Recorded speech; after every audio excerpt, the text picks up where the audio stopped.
Hello friends, कैसे हो आप लोग। उम्मीद करते हैं कि आप लोग बहुत अच्छे होंगे। फ्रेंड्स, आज हम डिस्कस करने वाले हैं एनसीईआरटी साइंस, जो कि 10th क्लास का होगा, चैप्टर नंबर 1। मैं जो भी पॉइंट डिस्कस करने वाला हूं, यह एग्जाम पॉइंट ऑफ व्यू से काफ़ी महत्वपूर्ण होने वाला है। तो चलिए शुरुआत करते हैं बिना किसी देरी के। पहला पॉइंट है डिकम्पोजिशन रिएक्शन। डिकम्पोजिशन, जैसे कि नाम से ही स्पष्ट होता है, डिकम्पोजिशन टूटना। लास्ट पार्ट में हमने क्या देखा था? कॉम्बिनेशन। कॉम्बिनेशन मतलब जुड़ना, डिकम्पोजिशन मतलब टूटना। किसी भी रिएक्शन का टूटना डिकम्पोजिशन कहलाता है। इसमें बताया गया है एक सिंगल रिएक्टेंट, कोई भी एक सिंगल रिएक्टेंट है, प्रोडक्ट देने के लिए टूट जाता है, यह एक डिकम्पोजिशन रिएक्शन कहलाता है। कोई भी रिएक्टेंट है, यदि प्रोडक्ट देने के लिए वो टूट जाता है, तो इस तरह के जो रिएक्शन होंगे इसको हम क्या कहेंगे? Decomposition reaction. ओके, जैसे एग्जांपल के लिए 2FeSO4, क्या है यह? FeSO4 ferrous sulphate. इसको यदि हम हीट करेंगे, फेरस सल्फेट को यदि हीट किए, यह क्या है? रिएक्टेंट है। यह रिएक्टेंट को यदि हम हीट दिए तो एज अ प्रोडक्ट जो फॉर्म हुआ Fe2O3 जो कि सॉलिड फॉर्म में है, और SO2 जो कि गैस फॉर्म में है, SO3 गैस फॉर्म में है। ये प्रोडक्ट में क्या बना? Fe2O3 फेरिक ऑक्साइड और SO2 प्लस SO3। तो ये क्या हुआ? एक रिएक्टेंट था और तीन छोटे छोटे भाग में एज ए प्रोडक्ट में फॉर्म्ड हुआ, टूट गया। तो इस तरह के जो रिएक्शन होंगे इसको हम क्या कहेंगे? Decomposition reaction. यहां पे आगे पॉइंट लिखा हुआ है सल्फर डाइऑक्साइड SO2, ये क्या है? Sulphur dioxide. Okay, and sulphur trioxide SO3, ये क्या है? Sulphur trioxide. फेरिक ऑक्साइड है, यह सल्फर डाइऑक्साइड और सल्फर ट्राइऑक्साइड, ये क्या है? फेरिक ऑक्साइड है। यह क्या है? एक ठोस है। यहां पे जो यह रिएक्टेंट जो प्रोडक्ट फॉर्म किया है, यहां पे SO2 इन जनरल गैस होते हैं और SO3 गैस होते हैं, लेकिन यहां पे जो है SO2 और SO3 जो है फेरिक ऑक्साइड है, जो कि ठोस के सॉलिड के फॉर्म में यहां पे एज अ प्रोडक्ट फॉर्म्ड हुआ है। जबकि SO2 एंड SO3 गैस है। वैसे इन जनरल जो SO2 और SO3 होता है गैस होता है, लेकिन यहां पे SO2 और SO3 जो है फेरिक ऑक्साइड जो फॉर्म्ड हुआ है, यह क्या है? एक ठोस है। ओके, तो इसको ध्यान रखना है। नेक्स्ट पॉइंट है कैल्शियम ऑक्साइड को। कैल्शियम ऑक्साइड, इसका क्या फॉर्मूला होता है? CaO। ओके, लाइम या क्विक लाइम कहा जाता है। CaOH whole twice, CaOH whole twice, इसको क्या कहते थे? Slaked lime. Slaked lime. Okay, इसको क्या कहते हैं? Quick lime.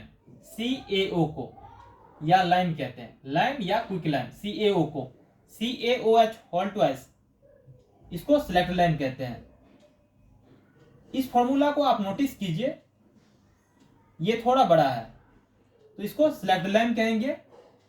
ये CaO, इसको आप नोटिस कीजिए, ये छोटा है तो इसको हम क्या कहेंगे? Quick lime. जिसको कि हम क्विक लिख लेते हैं, तुरंत लिख लेते हैं, उसको क्विक लाइम कहेंगे। इस तरह से भी आप ध्यान रख सकते हैं। इसको लाइम भी कहा जाता है। ओके, इसका उपयोग किसका? लाइम और क्विक लाइम, कैल्शियम ऑक्साइड, इसका उपयोग सीमेंट के निर्माण में होता है।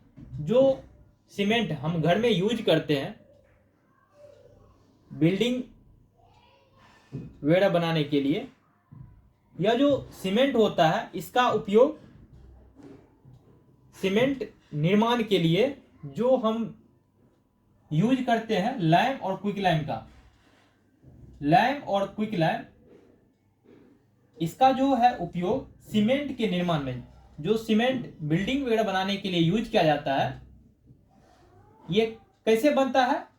लाइम और क्विक लाइम के उपयोग से। ओके, तो इसको ध्यान रखना है। नेक्स्ट पॉइंट है थर्मल डिकम्पोजिशन। एक रासायनिक प्रतिक्रिया है। थर्मल डिकम्पोजिशन एक केमिकल रिएक्शन है। ओके, रासायनिक प्रतिक्रिया है। ओके, जो हीट होने पर किसी सब्सटेंस को तोड़ देती है। डिकम्पोजिशन मतलब टूटना। थर्मल डिकम्पोजिशन एक रासायनिक प्रतिक्रिया है जो हीट होने पर, उष्मा देने पर क्या होगा, यह किसी सब्सटेंस को ब्रेक कर देती है, तोड़ देती है। ओके, नेक्स्ट पॉइंट है थर्मल डिकम्पोजिशन को थर्मोलाइसिस, लाइसिस का मतलब होता है तोड़ना। ओके, तो इसलिए थर्मल डिकम्पोजिशन को थर्मोलाइसिस के नाम से भी जाना जाता है। ओके, तो इसको भी ध्यान रखना है। यहाँ पे एग्जाम्पल के रूप में लिखा हुआ है CaCO3, ये क्या है? Lime stone. इसको यदि हीट किए तो जो प्रोडक्ट फॉर्म हुआ CaO, कैल्शियम ऑक्साइड, जिसको क्विकलाइम कहते हैं, प्लस CO2, कार्बन डाइऑक्साइड, जो क्या है? गैस है। ये तो आपको पता हो गया कि CaOH हॉल ट्वाइस, इसको क्या कहते हैं? सेलेक्ट कहते हैं। ओके, तो ध्यान रखना है। नेक्स्ट पॉइंट है the emission of brown fumes.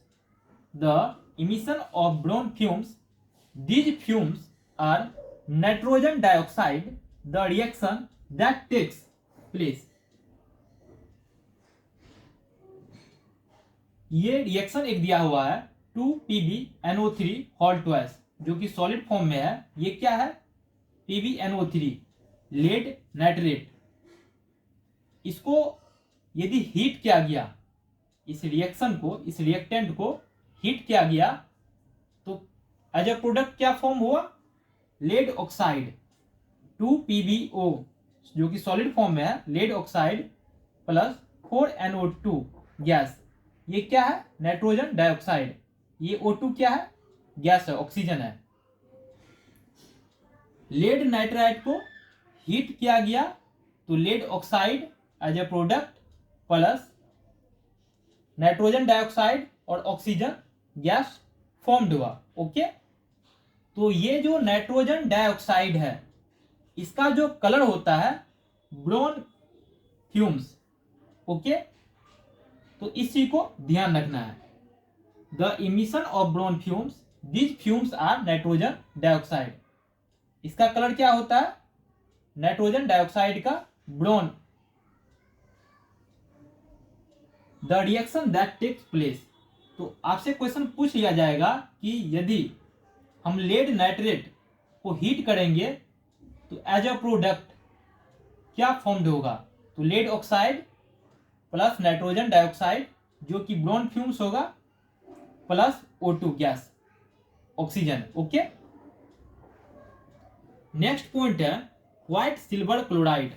White silver chloride turns grey. जो व्हाइट सिल्वर क्लोराइड होते हैं ये ग्रे कलर में कन्वर्ट हो जाते हैं इन सनलाइट, सनलाइट के प्रेजेंस में।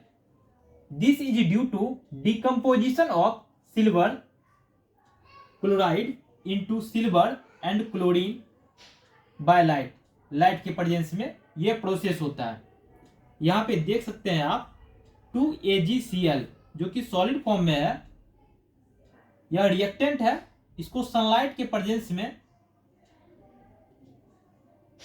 यदि इसको हीट किया गया तो एज अ प्रोडक्ट जो फॉर्म हुआ 2Ag solid plus Cl2 gas. इसका जो कलर होगा ये क्या था, सिल्वर क्लोराइड। यह सनलाइट के प्रेजेंस में जो फॉर्म्ड हुआ नया प्रोडक्ट बना 2Ag solid plus Cl2 gas. ये डिकम्पोजिशन होने के बाद, टूटने के बाद, तो इसका जो कलर होगा प्रोडक्ट का ग्रे कलर होगा। ओके, तो इसको ध्यान रखना है। नेक्स्ट पॉइंट है सिल्वर ब्रोमाइड। यहां पे क्या है, सिल्वर क्लोराइड, यहां पे क्या है, silver bromide. Also behaves in the same way. जिस तरह यह सिल्वर क्लोराइड को सनलाइट के प्रेजेंस में हीट किया जाता है तो 2Ag solid plus Cl2 gas as a product formed होता है, ठीक उसी प्रकार सिल्वर ब्रोमाइड को यदि सनलाइट के प्रेजेंस में हीट किया जाता है तो 2Ag जो कि सॉलिड फॉर्म में है और Br2 ब्रोमीन गैस के फॉर्म में है, एज अ प्रोडक्ट फॉर्म्ड होता है। ओके, तो इसको ध्यान रखना है।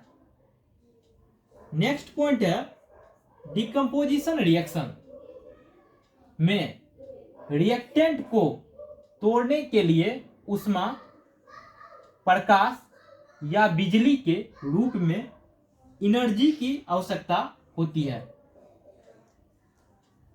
जो कोई भी रिएक्शन है, यदि डिकम्पोजिशन रिएक्शन है, डिकम्पोजिशन मतलब कोई भी रिएक्टेंट एक है,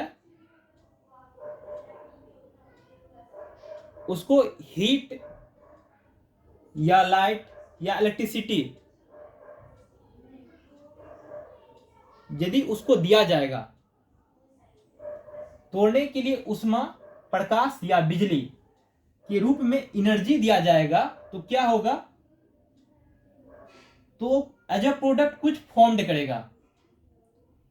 तो इसे हम क्या कहेंगे, डिकम्पोजिशन रिएक्शन। तो इसलिए कहा गया है, यहां पे बताया गया है, डिकम्पोजिशन रिएक्शन में रिएक्टेंट को, जो भी रिएक्टेंट होता है उसको तोड़ने के लिए या तो हीट या लाइट या बिजली, इलेक्ट्रिसिटी के रूप में एनर्जी, ऊर्जा की आवश्यकता होती है। ओके, उसके बाद ही डिकम्पोजिशन रिएक्शन, जो भी रिएक्शन होगा वो ब्रेक होगा, टूटेगा। ओके, नेक्स्ट पॉइंट है जिन रिएक्शन, कोई भी रिएक्शन है जिन रिएक्शन में ऊर्जा अवशोषित होती है, मतलब एब्जॉर्ब होती है, उन्हें एंडोथर्मिक रिएक्शन कहते हैं। बहुत सारे रिएक्शन में क्या होते हैं,